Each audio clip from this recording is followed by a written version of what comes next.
in the long run, we tend to see people and kids on the spectrum actually be more anxious if they've gone through many years of people trying to reduce, minimize, or extinguish behavior without asking the why question. Why is this person doing this?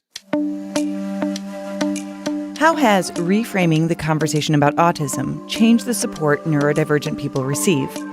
Over the last decade, the neurodiversity movement has made incredible strides, and today's guest helped to provide a framework for changing the conversation about supporting autistic kids. I'm talking about Dr. Barry Prizant, author of Uniquely Human, A Different Way of Seeing Autism. Our conversation with him is straight ahead on episode 135. I'm Emily Kircher-Morris, and this is the Neurodiversity Podcast. What is neurodiversity? You see the world differently. Autism spectrum. Gifted. Complexities that are inherently inside. ADHD. Dysgraphia. Tourette's. All brains are different. You are exactly what this world needs. This is the Neurodiversity Podcast. The Neurodiversity University is a new platform we're building for providing virtual trainings for educators and parents. We're hard at work building the next opportunities for you to learn about how to support the neurodivergent people in your life, but our first course is ready for you to sign up. Strategies for Supporting Twice Exceptional Students is a 15-hour continuing education training course for educators.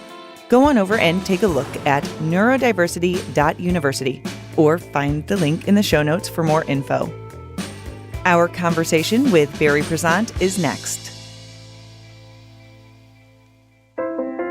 Identifying, supporting, and challenging gifted and twice exceptional students is often difficult for school districts. But Emily Kircher-Morris's new book, Teaching Twice Exceptional Learners in Today's Classroom, provides guidelines and a unique approach for identifying and understanding 2E students. It includes strategies that will help educators and administrators provide strength-based instruction, motivate twice exceptional learners, and even help them with self-regulation. It contains important information to help educators advocate for 2E students, including things you need to know about individualized education plans and the Section 504 plan process. This important new book is now available. Go to neurodiversitypodcast.com for links to get your copy. Teaching Twice Exceptional Learners in Today's Classroom from Free Spirit Publishing. You're listening to the Neurodiversity Podcast.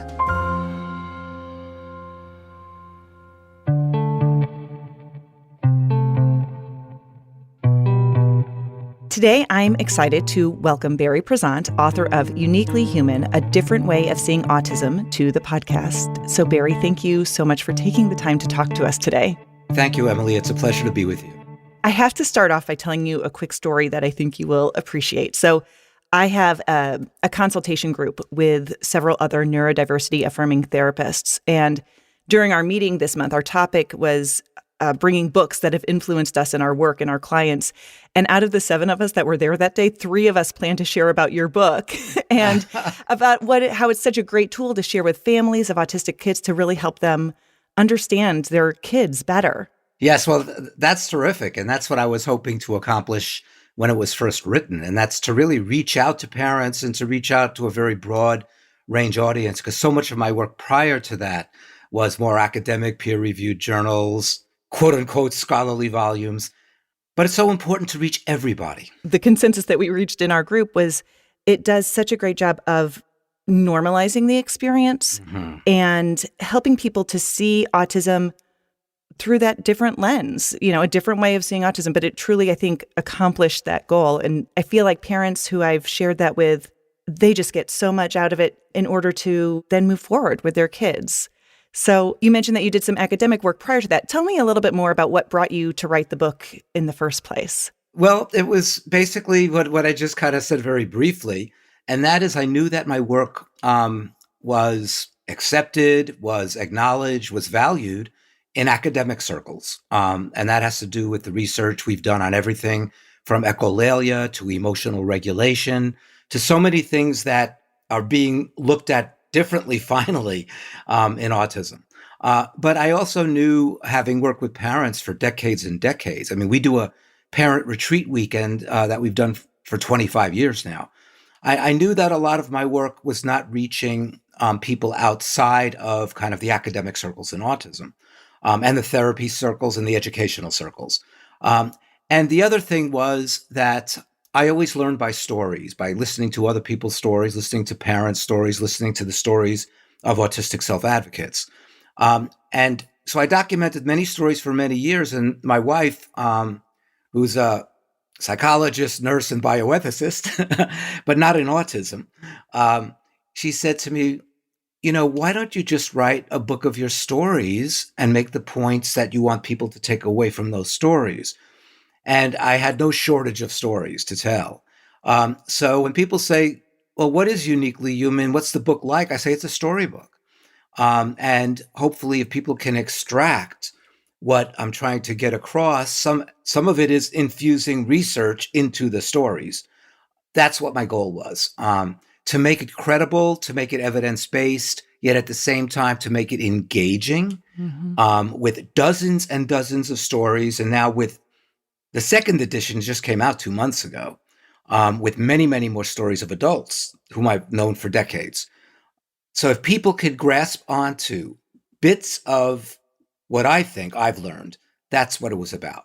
And it's interesting with the second edition coming out, thinking about all of us in the neurodiversity community and recognizing that our understanding of all types of neurodivergence has really just changed so rapidly in the last 5 to 10 years even. And I'm wondering, how has your understanding of autism changed even just since the book first came out? Well, one of the things that I'm kind of proud of is if you look back at my doctoral dissertation in the 1970s, I truly believe that if you look at what I was looking at, it probably was one of the first studies that followed neurodiversity values decades before Judy Singer spoke about neurodiversity. Right. And what do I mean by that? Just to say it very quickly, I videotaped kids who were echolalic, who repeated speech, both immediate and delayed. We did a few different studies. And I said, let's not pathologize this. The literature at that time, meaningless parroting, psychotic speech, and of course, especially with Lovaas, let's extinguish it. Let's try to get rid of it, okay? And I looked at it because I'm a developmentalist by training, speech, language, communication, emotional development, and with an expertise in language development. And I said, wait a second, what I'm seeing in these kids is not what the literature is saying or what the treatment literature is trying to do. And what I said in a nutshell was that echolalia may be a part of an alternative strategy to learn language in individuals whose brains process language differently. So it was looking at it through hypothesized neurological differences in language and communication and saying, let's not pathologize it. Let's look at what it's about in the life of this evolving child or this person. And we came up with many, many different functions or purposes of echolalia, which is not only acknowledged now, even some ABA people have switched over to acknowledging that, but more than that, autistic self-advocates talk about the role that echolalia has played in their lives. And that's very validating. When any work that I do with my colleagues, when a number of autistic people say, hey, you guys are going down the right path here. Mostly, even though I work a lot with autistic people now, non-autistic people that I've worked with, we were guessing based upon literature on human development, child development. And a lot of our guesses were accurate.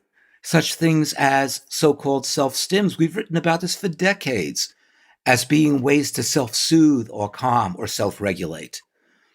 So all of this, of course, now is a huge part of the neurodiversity movement.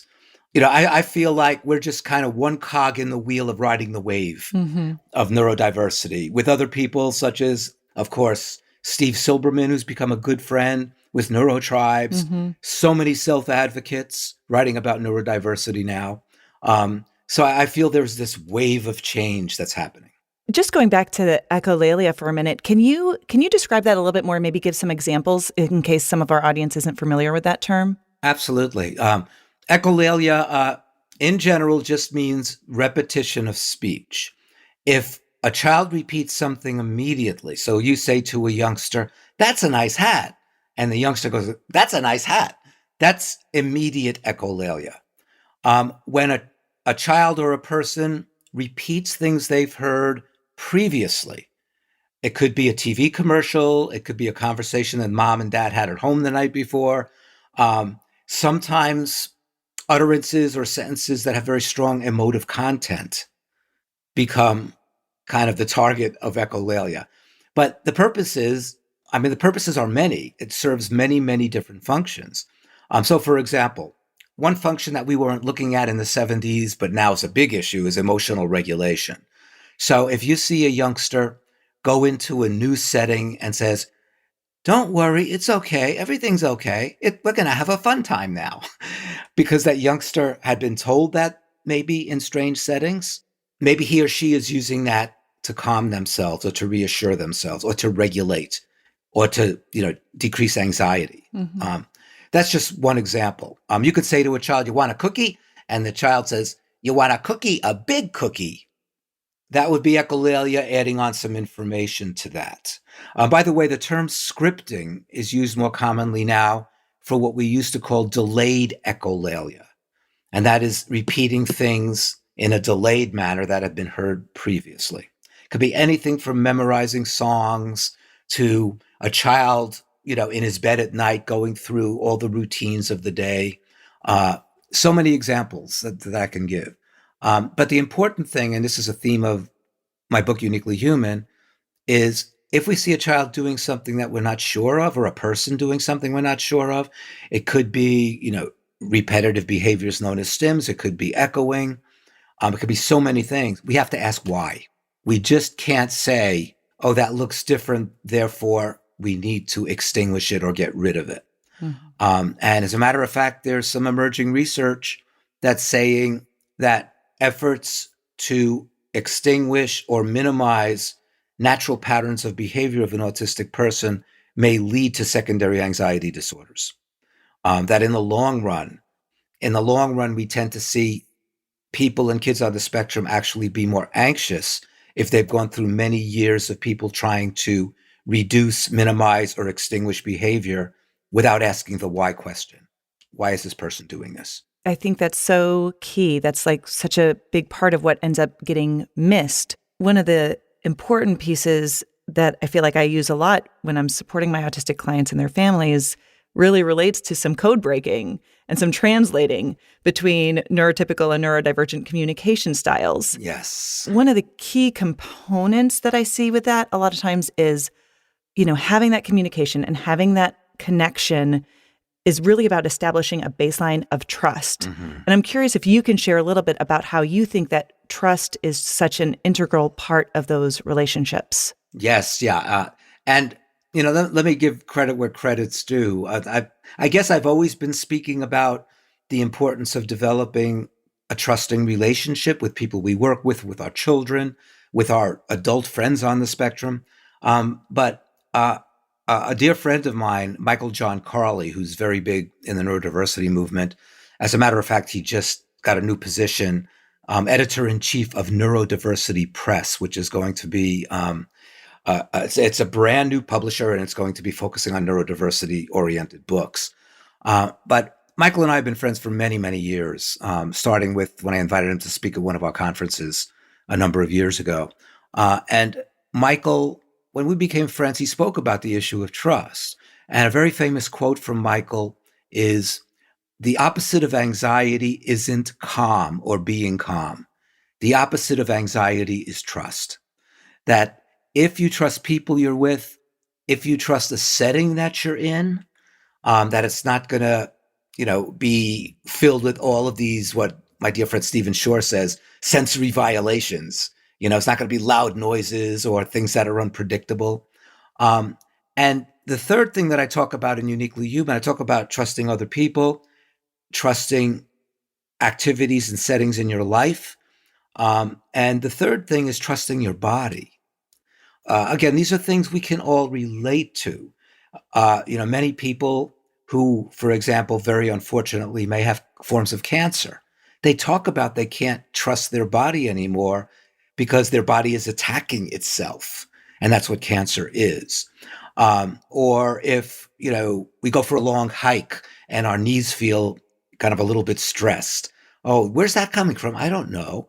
And we do know that people on the spectrum are more likely to have biomedical issues, food allergies, sensitivities, certainly sensory sensitivities for a subgroup of people on the spectrum, most actually. How could you trust your body if all of a sudden a noise that other people are okay with for you is painful? Or if somebody touches you, it's painful and unexpected that to be painful. So the issue of trust, I actually say in Uniquely Human that in a sense, we could think of autism as a disability of trust. Trusting the world, trusting people, trusting everyday activities, and trusting your body. And a lot of what we do in supporting people on the spectrum is helping them to develop trust in other people, helping them to be familiar with, for example, our child with the routine in school, so he or she could trust the unfolding of activities, trusting your teacher, trusting your therapist. It's huge because when we can trust, that's when we're open for learning. Mm-hmm. When we could trust, that's when we take risks. If we cannot trust people we're with, we're not going to take risks if they say, oh, I know you don't know me all that much, but why don't you spend the afternoon with me? It's huge. And luckily, a lot of autistic friends that I have relate that to their experience, and they say it's a helpful analogy. I agree so much. I think one of the mistakes that we make, whether we're parents or educators or therapists or whatever, is pushing our neurodivergent kids too far too fast. And because we expect them to maybe be able to do something maybe in one context, and then we expect that to generalize too quickly, or maybe we haven't given enough background knowledge or just that prepping to know, to be comfortable with what's going to happen.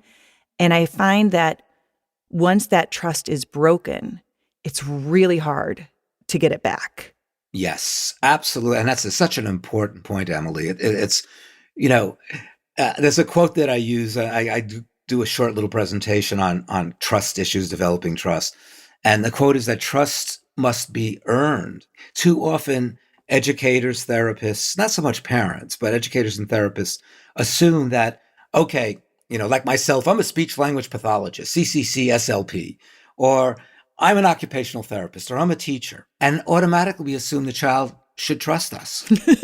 They saw that credential, so therefore, yes, okay. Here's your new teacher. Oh, I love you. Everything you do will be the right thing with me. No, it doesn't work that way. Mm-hmm. And trust, and you're right, when trust is broken, then you're paddling upstream. Mm-hmm.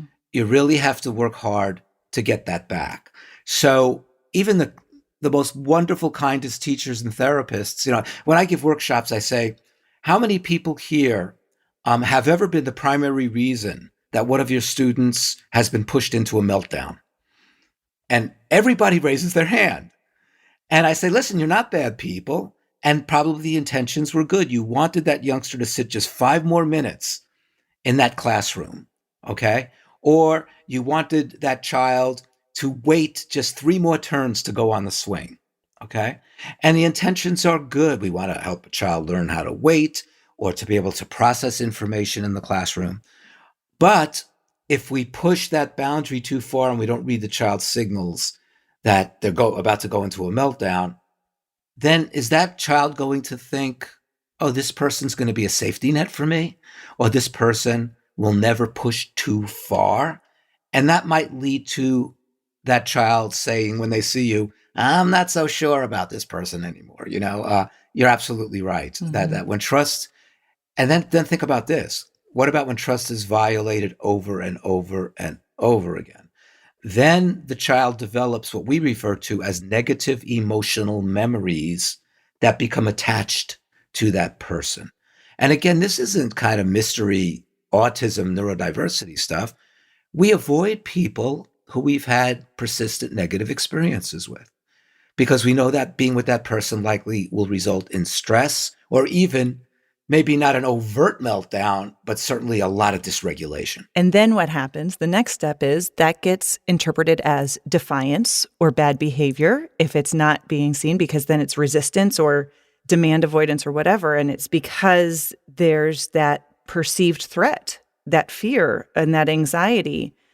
If we don't communicate that or understand that or give space for that, it's just really hard to ever recover from that. And so often, especially when we're talking about youth, they don't have a choice. They have to go to school. They have to be with that teacher. They have to be in that classroom. They have to be with those peers. And they have so little autonomy, which I think is also such an integral piece of that trust, like feeling like I have the ability to control my environment in some way or have some say-so over what's happening. Yes, absolutely. And I mean, again, if you look through the lens of trust, school refusal behavior, okay? The school bus pulls up or mom or dad says, okay, honey, we're about to leave for school. And the child either drops to the floor or runs into the bedroom and slams the door. We could look at that as that child, that student, that person has no trust in going back into that setting because the setting has layers of negative emotional memories of being stressed out. And we see that, I hear this all the time, I'm sure you do as well. Even for a child who's done well in the elementary years, supported well, you hit middle school with the multiple transitions, with all of, excuse the word, but all the crap that all preteens and teens are going through, where the bullying really takes off. And how could you trust a setting like that? I mean, and what do? You engage in self-protective behavior. You just say, no way am I going there. And that's kind of a big picture, but it could be the same thing with a student refusing to go into a loud, noisy cafeteria or gym. Maybe he or she likes school, but that one place, I just don't trust that place. You know, it's a sensory overload, all this random behavior. If it's not a well-organized, well-regulated lunchroom, kids are running all over the place. All the stuff that people on the spectrum and kids on the spectrum have difficulty with. What are some ways that we can work to share that control? How can we give that sense of control to help build that trust? Well, I think, first of all, this is not new news to many of your listeners. We've been talking about this since my first autism class that I taught in '79, and that is the importance of predictability. Kids and people on the spectrum don't like surprises. You know, they don't want things to unfold suddenly in front of them, especially if it's something that might be a little challenging or difficult to understand. So the more we make things predictable, the more we give a person or kids maps that they know what's going to happen. So let me tell you a quick story. I'm involved in helping, or have been, in helping to set up a expressive arts and theater program based upon the Miracle Project in Los Angeles, which is an expressive arts and theater program that's evidence-based. And the founder, Elaine Hall, is a very dear friend. So we, for the last 5 years, been doing that at Brown University and in the Providence area. So we had our camp. We have after school programs. That was all Zoom the last few years, but we had our live camp just 2 weeks ago. And there's a young man I know, I've known him since he was probably 6 and he's around 30 now. And just a wonderful spirit and talented artist, bright young man, but he really needs predictability. And because this was a whole new schedule, every morning he came in and said, okay, Barry, what are we doing first? And I say, well, you know, we just have settle-in time, we draw. And then what? You know, and once we wrote things down, you know, any good school program has the visual calendars and schedules and all of that, but this was kind of a camp situation. It was a little bit different. But once he had internalized that he knew what was coming and it was all right with him, that was important. But it doesn't mean that this young man, his name is Patrick, that this young man must fully engage in every activity. If he says, oh, you know, I need a break, or I'd rather do this, you know, it's camp. Camp's supposed to be fun. So yeah, we had a sensory room off of the gym as part of the camp. So some kids took sensory breaks and maybe joined the activity afterwards. Or and this really did not happen, I think it happened maybe once with one student, one camper. He was having a particularly tough day. So he spent more time in the sensory room and joined us when he felt okay. So that's another thing. Not having situations imposed upon you when you're feeling confused, especially when you're feeling confused or dysregulated. Literally, as you say, offering choices. So I know kids whose parents switched from giving them clothes in the morning to get dressed into to giving them choices of what clothes they would wear. It's not open-ended. It's not like, oh, what pants do you want to wear today? It might be, oh, well, let's see. We have 3 different types of pants you could wear today. What do you want? Having a sense of control is one of the best ways to help build a trusting relationship if we offer that. I like to call it predictable control, control within structure. Fine. I mean, if a person or a child on the spectrum can deal with open-endedness, where you might say, oh, we just have a free couple of hours. What do you want to do? That's fine. But we find in most cases offering choices is a better way to go. What are some of the misconceptions that you feel like still persist that you would really like to break down? Oh, my goodness. We are all on that journey, aren't we? Yes. Okay, let's start with some of the important ones. That autistic people and children are not interested in having loving, trusting relationships with other people. They're very, very interested. But there are more barriers in their life and more barriers due to their neurology in making that as easy as it is for many other people. And of course, people not on the autism spectrum may have some of those same challenges, but not as persistent, not as severe. So, for example, we're likely to be okay with a person who speaks loudly and maybe touches us, and we kind of say, well, don't touch me. But for a child or a person on the spectrum, that might be so off-putting that I don't want to be with that person, even though I'm kind of interested in that person. Mm-hmm. So that's just one example. A big one now that a lot of people talk about is that autistic people don't have empathy, that they don't have any kind of sense of what another person is feeling, being able to kind of be in their emotional shoes.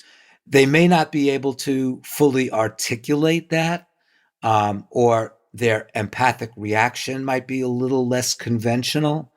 So I hear all the time, for example, from parents about their child who's autistic, who's thought of as, okay, not interested in people that much, not empathic, but a grandparent is living in the home and is ill and is dying, and the child goes over every morning and sits and holds their hand. Mm-hmm. Just all the classic signs of showing a caring reaction to another person. One of the greatest myths that I really hit on strongly and uniquely human is the myth of autistic behaviors. That autistic people do all these things that nobody else ever does. Stimming falls into that category, echoing speech, persistent avoidant behavior. And the argument that I make in Uniquely Human, with very specific examples, even from typical kids and from us, is that there's no such thing as autistic behaviors. These are all human behaviors and human reactions.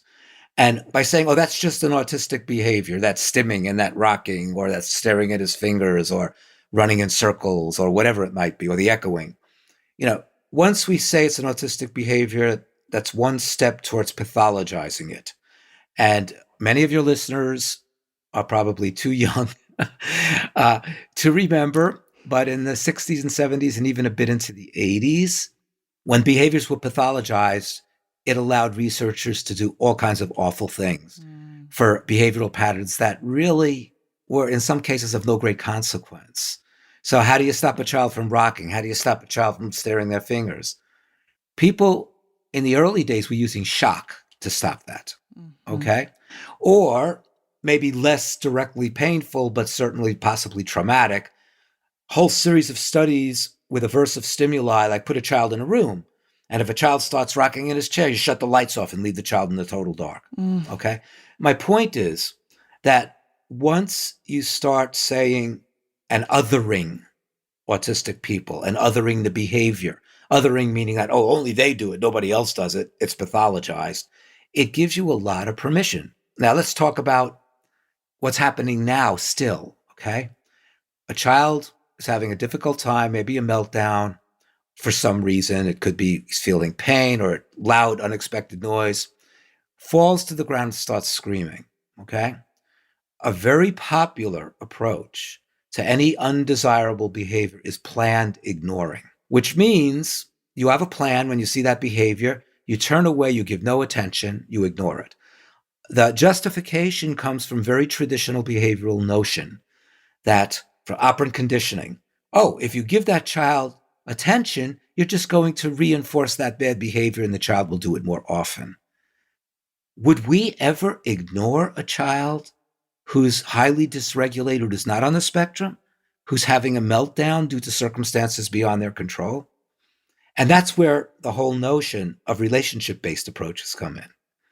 And that could be anything from our model, the CERTS model, the DIR model based upon Greenspan's work, where no, it is our job to be compassionate, responsive people to help children or adults on the spectrum not see the world as one that's either scary or where people cannot help me out in any way. How is a child to know that this person can be of assistance and I could trust this person if we ignore them when they're going through this terrible situation and they're in a panic in some cases? It goes back to that trust. Absolutely. Absolutely. So we do still see reactions in some approaches, or what people are trained to do in some approaches, that still have those residuals of looking at behavior through the lens of pathology.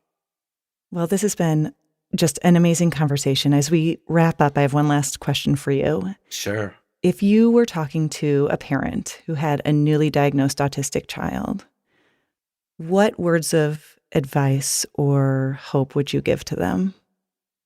Number one, I would say this child's potential is unlimited. That even as a professional, I started out as a teenager working in summer camps. I've more than 50 years in the field. I am still amazed when I reconnect with kids I knew when they were very young, doing things that nobody ever expected they would do. Anything from art, music, academic achievement, employment. I have the privilege of having that long lens and also living in the same area for 35 years. So I know many, many families whose kids I knew as preschoolers who are now in their 30s. And it's just unbelievable. As so many parents say, well, my daughter, Erica, proved them wrong again. It's like with all those dire prognostic indicators that still unfortunately happens, less so than in the past, but that's one thing. The other thing I would say is get your kids out into the world with the right supports, of course. But there's a world full of wonderful things that in some cases might be challenging for the child. It might be challenging for the family, like going to a noisy amusement park. But if we take it one step at a time, that's how kids find what they love in the world. And that's how they learn to cope in situations that might be somewhat confusing or a little off-putting initially. I could tell you lots of stories of parents who've gotten back to me. Uniquely Human, the first edition came out 7 years ago, and parents who write to me and say, I really took that to heart, get my kid out in the world, and things we thought he would never be comfortable doing, he asks for now, And I think the final thing is, trust your instincts in a few ways. Trust your instincts about your child, but trust your instincts about the professionals and the people you're bringing into the family's life who are there to support you and your child. Don't put up with a professional who you feel is not getting your child, who is off-putting to you, is not respectful of you as a parent, who is big issue, who is violating your intuitions as to what is best. I'm not saying don't trust professionals. I'm saying just be very selective as to what feels like a connection that's working for you and your child, whether your child is an adult or a youngster. I think those are the major things I would emphasize. Barry, thank you so much for your time today. My pleasure, Emily. Great discussion and great questions, so thank you. Just because someone acts differently or uses different ways to communicate or doesn't follow all of the invisible social rules that somehow society has deemed important, doesn't mean their way of being human is wrong or broken. Taking the time to listen and understand each individual is key. Validating all human experiences empowers people to live their authentic lives. When we embrace these differences, this diversity, rather than trying to change them, we create a better world for everyone. I'm Emily Kircher-Morris. I'll see you next time on the Neurodiversity Podcast.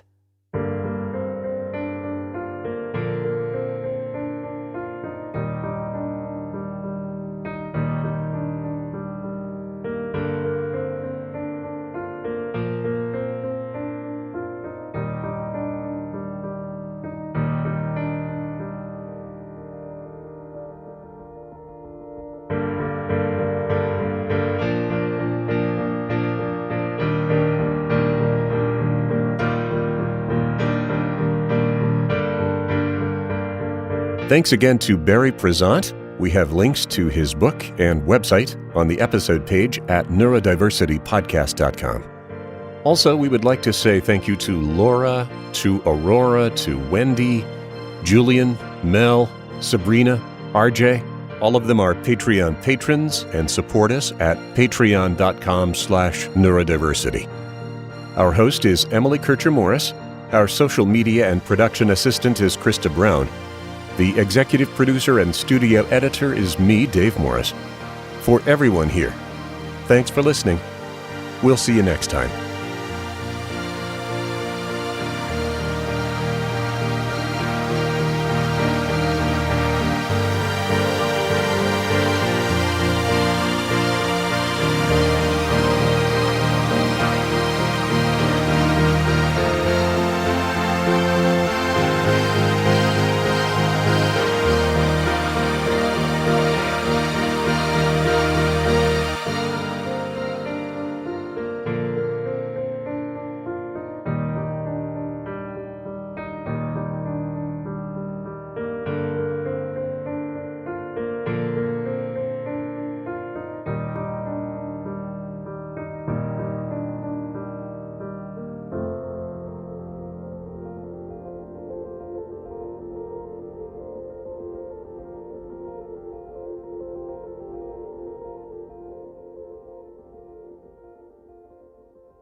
This is a production of the Neurodiversity Alliance.